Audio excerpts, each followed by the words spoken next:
for taking my call. I just want to inform you that our meeting tomorrow at 2 p.m. to discuss the event planning for my upcoming birthday party. Absolutely. I'm looking forward to it. Just to confirm, it's tomorrow, Thursday at 2 p.m., right? That's right. And it's at your office, right? Yes, that's correct. We'll be meeting at Black Cabin office. Perfect. Is there anything I should bring with me? Just yourself and any initial ideas or concept you have for the party. We'll be discussing the theme, guest list, budget, and other details.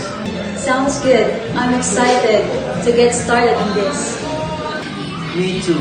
I'm ready to get at 2 p.m. Let me know if you have any question before then. Thanks, girls. I'll see you tomorrow. Great. See you then, Sandy. Mas na ba siya? Nice to have that confirmed. I'm ready to make this birthday party a success.